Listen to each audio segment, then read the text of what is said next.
Assalamualaikum warahmatullahi wabarakatuh. Kembali lagi di channel Syadul Asad. Di kesempatan ini kita akan membahas tentang perekonomian di Indonesia yang masuk ke jurang resesi yang diumumkan siang ini. Sebelum menyimak video lebih lanjut, jangan lupa bagikan video ini agar bermanfaat bagi semua. Jakarta, Badan Pusat Statistik atau BPS bakal mengumumkan pertumbuhan ekonomi kuartal 2 yaitu tahun 2020 pada hari Rabu tanggal 5 Agustus 2020 pukul 11 waktu Indonesia Barat. Pemerintah Bank Indonesia dan pengamat telah memperkirakan ekonomi bakal mengalami pertumbuhan negatif atau resesi ekonomi akibat pandemi COVID-19. Menteri Keuangan Sri Mulyani Indrawati memprediksi ekonomi RI akan tertekan ke titik kurang 4,3%. Jadi kita ekspektasi kuartal 2 itu kontraksi.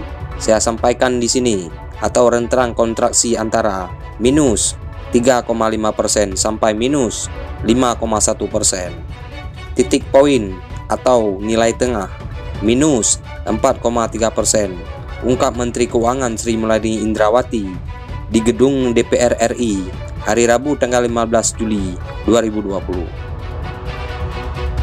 Sama dengan Sri Mulyani, Bank Indonesia memproyeksi pertumbuhan ekonomi kuartal 2 2020 akan mengalami tekanan dengan tumbuh negatif antara 4% hingga 4,8%.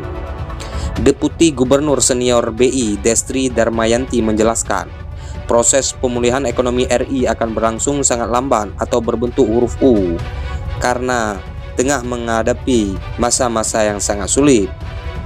Kuartal 2, Kemenku akan memprediksi pertumbuhan ekonomi Indonesia negatif 4%. BI kurang lebih angkanya sama antara 4% sampai 4,8%, itu range kita. Dengan estafet recovery atau pemulihan relatif lambat, ujar Destri dalam konferensi video di Jakarta hari Senin tanggal 20 Juli 2020. Sementara itu, ekonomi Bank Permata Joshua Pardade memproyeksi pertumbuhan ekonomi kuartal 2 2020 terkontraksi 4,72% secara tahunan. Banyak penyebab yang membuat ekonomi tertekan, seperti konsumsi rumah tangga yang menurun, indeks kepercayaan konsumen menurun, penjualan mobil dan motor terkontraksi, serta PMTB diperkirakan tumbuh negatif. Minusnya pertumbuhan ekonomi RI diyakini masih akan berlanjut pada kuartal 3 2020. Secara teknikal, bila ekonomi pada kuartal 3 kembali mencatatkan pertumbuhan negatif, RI masuk ke jurang resesi.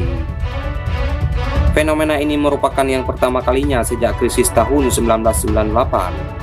Secara tak langsung, pemerintah sudah mengindikasikan Indonesia bisa masuk ke jurang resesi pada kuartal 3 2020, menyusul negatifnya pertumbuhan ekonomi yang terkontraksi atau minus sejak kuartal 2 2020. Menteri Keuangan Sri Mulyani Indrawati memproyeksi pertumbuhan ekonomi Indonesia minus 3,8%.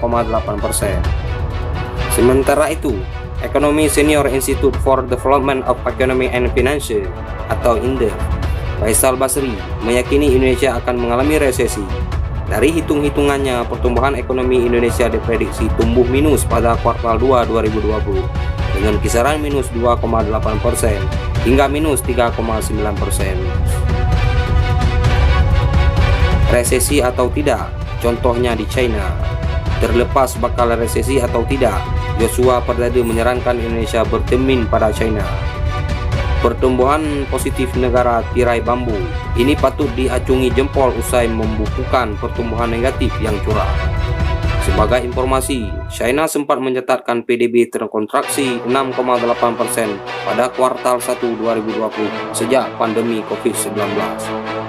Menyerangnya di akhir 2019, namun pertumbuhan ekonomi kembali menyentuh angka positif 3,2% pada kuartal 2 2020 meski negara Xi Jinping tak berani menargetkan pertumbuhan ekonomi sepanjang 2020. Indonesia, kata Joshua, perlu memitigasi kemunculan resesi sebelum terlambat.